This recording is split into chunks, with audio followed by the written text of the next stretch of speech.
ரசூலுல்லாஹி ஸல்லல்லாஹு அலைஹி வஸல்லம் அவர்களுக்கு இறுதி காலகட்டத்தில் நோய்வாய் ஏற்பட்டது. எந்த அளவுக்கு நோய்வாய் ஏற்பட்டது என்றால் அது ஒரு இஷாவுடைய நேரம். மனைவி ஆயிஷா அவர்களிடத்தில் ஒது செய்ய எனக்கு தண்ணீர் எடுத்து வையுங்கள் என்றார்கள்.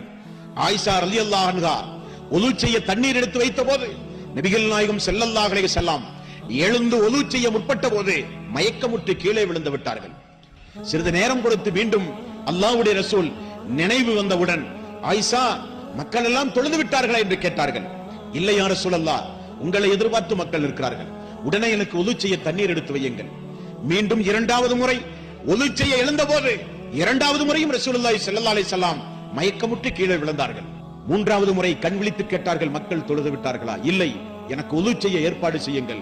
மூன்றாவது முறையும் மயக்கமுற்று கீழே விழுந்தவுடன் நபிகள் நாயகம் ஸல்லல்லாஹு அலைஹி வஸல்லம் இனி நம்மால் எழுந்து நிற்க முடியாது என்பதை உணர்ந்து, ஆயிஷா, உங்களுடைய தந்தை அபூபக்கர் அவர்களை அழைத்து மக்களுக்கு இமாமத்தாக அந்த இஷாவுடைய தொழுகையை நடத்துங்கள் என கட்டளை பிறப்பித்தார்கள்.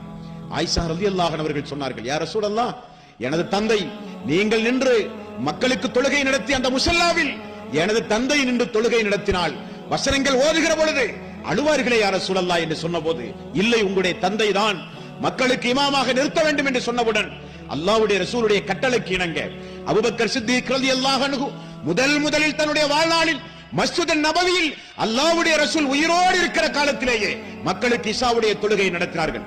தக்பீரில் மக்கள் எல்லாம் அந்த அபூபக்கர் சித்திக் அவர்களை பின்தொடர்ந்து நின்று கொண்டிருக்கிற காட்சியை வீட்டினுடைய திரைச்சீலையை அகற்றி ரசூலுல்லாஹி ஸல்லல்லாஹு அலைஹி வஸல்லம் அவர்கள் பார்த்து சிரித்தார்கள். மூன்றாவது முறை மயக்கமுற்று எழுந்து அவர் பார்த்த காட்சி அந்த காட்சி. ஃபضل இப்னு அப்பாஸ் அவர்களையும் அலி ரலியல்லாஹு அன்ஹு அவர்களையும் உடனே அழைத்தார்கள் ரசூலுல்லாஹி ஸல்லல்லாஹு அலைஹி வஸல்லம். இருவரும் ஓடி வந்தார்கள். என்னை பள்ளிக்கு நீங்கள் தூக்கிச் செல்லுங்கள் என்றார்கள் ரசூலுல்லாஹி ஸல்லல்லாஹு அலைஹி வஸல்லம். என்னை பள்ளிக்கு நீங்கள் தூக்கிச் செல்லுங்கள் என்றார்கள் அல்லாஹ்வுடைய ரசூல். ஆயிஷா ரலியல்லாஹு அன்ஹா அவர்கள் குறிப்பிடுகிறார்கள், ஃபضل இப்னு அப்பாஸ் அவர்களுடைய தோளிலும் அலி அவர்களுடைய தோளிலும் அல்லாஹ்வுடைய ரசூலுடைய கை இருந்தது.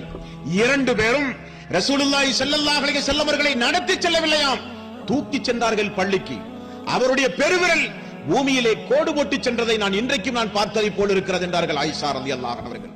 முன்பின் பாவம் மன்னிக்கப்பட்டவர், மறுமை நாளில் அல்லாஹ்வுடைய அனுமதியோடு நமக்காக வேண்டி பரிந்து பேசுகிறவர், மக்காமே மஹமூத் என்கிற உயர் அந்தஸ்தில் எழுப்பப்படுகிறவர், இறுதி நபி என்கிற அந்தஸ்தை பெற்றவர், உலக பொதுமறை வழங்கப்பட்டவர், நமக்காக வேண்டி அல்லாஹ்விடத்திலே பரிந்து பேசுகிற முன்பின் பாவம் மன்னிக்கப்பட்ட நபிகள் நாயகம் ஸல்லல்லாஹு அலைஹி வஸல்லம் கடைசி நேரம் வரை மக்களால் தூக்கி கொண்டு செல்லப்பட்டு தொழுகையை நிறைவேற்றினார்கள் என்றால் அந்த தூதரை பின்பற்றுகிற சமுதாயமாக நாம் இருந்தால் தொழுகையை எந்த காரணத்தை கொண்டும் நாம் விடமாட்டோம் சகோதரர்களே.